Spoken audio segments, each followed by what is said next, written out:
Hello friends, welcome to Bala Venkat kitchen. ఈరోజు మనం అందరికీ ఫేవరెట్ అయినటువంటి మిర్చి బజ్జీని తయారు చేసుకోబోతున్నాం.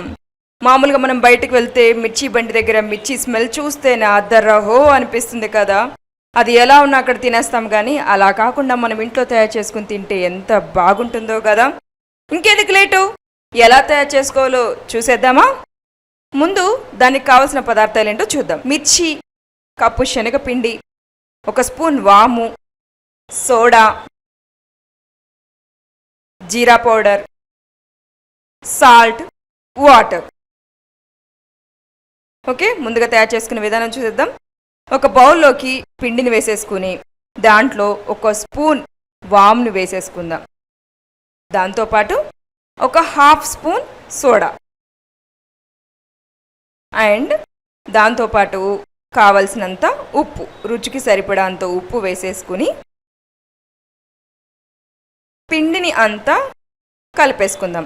ఆ వేసిన ఇంగ్రీడియంట్స్ అన్నీ ఆ శనగపిండిలో కలిపేలాగా ఒక్కసారి కలిపేసుకుని ఆ తర్వాత కొద్ది కొద్దిగా వాటర్ యాడ్ చేస్తూ పిండిని అంతా ఉండలు లేకుండా కలుపుకోవాలి. ఒకేసారి వాటర్ అస్సలు వేయకూడదు. మనకు కావలసినంత వాటర్ వేసుకుంటూ జారుడు పిండి వచ్చేలాగా వేసుకోవాలి. చూడండి ఎలా కలుపుతున్నాను. స్ట్రక్చర్ అంతా అందులో ఎలా మిక్స్ అయిపోయిందో చూశారు కదా, వేసిన ఇంగ్రీడియంట్స్ అన్ని. అలా నెమ్మదిగా కలుపుతూ పిండిని జారుడు పిండిలాగా కలుపుకోవాలి.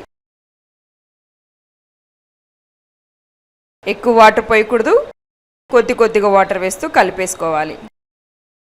చూసారా ఎలా ఉందో పిండి అంతా.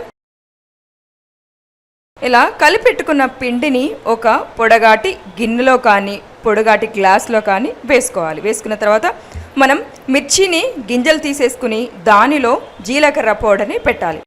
ఇలా జీలకర్ర పౌడర్ని యాడ్ చేయడం వల్ల డైజెషన్కి చాలా ఈజీగా ఉంటుంది, గ్యాస్ ప్రాబ్లం ఉండదు, అండ్ చక్కగా హ్యాపీగా తినేసి ఏ ఇబ్బంది లేకుండా. సో ఇప్పుడు మనం ప్రాసెస్లోకి వెళ్ళిపోదాం. స్టవ్ వెలిగించి కడాయి పెట్టేసి ఆయిల్ వేడెక్కేదాకా ఉంచుకోవాలి. ఆయిల్ వేడెక్కిన తర్వాత పిండిలో ఒక్కొక్క మిర్చిని ముంచుతూ తీసి ఆయిల్లో వేసేసుకుందాం. చూడండి అలా బౌల్లో కన్నా ఇలా పొడగాటి వాటిలలో మనం శనగపిండిని వేసుకుని అలా మిర్చి బజ్జీ వేయడానికి చాలా సులువుగా ఉంటుంది. అదే వెడల్పాటి వాటి వేస్తే మనకి మిర్చికి సరిగా వేయడానికి రాదు. ఇదొక టెక్నిక్ అంతే. చూసారా, వేసిన మిర్చి అంతా అందులో ఫ్రై అయ్యేలా చూసుకోవాలి. చూడండి ఎంత బాగా కలర్ వచ్చాయి. ఎక్కువ ఫ్లేమ్ పెట్టకూడదు, మీడియం ఫ్లేమ్లోనే పెట్టుకోవాలి. చూసారా బజ్జీలన్నీ ఎలా రెడీ అయిపోయాయో, చాలా బాగున్నాయి కదా చూస్తేనే. దీంట్లో కాస్తంత సాస్, ఆనియన్స్ పెట్టుకుని తింటే ఉంటుంది అదరహో కదా. ఇంకెందుకు ఆలస్యం, మరో వీడియోతో మీ ముందుకు వచ్చేస్తాను. లైక్ చేయండి, షేర్ చేయండి, సబ్స్క్రైబ్ చేయండి.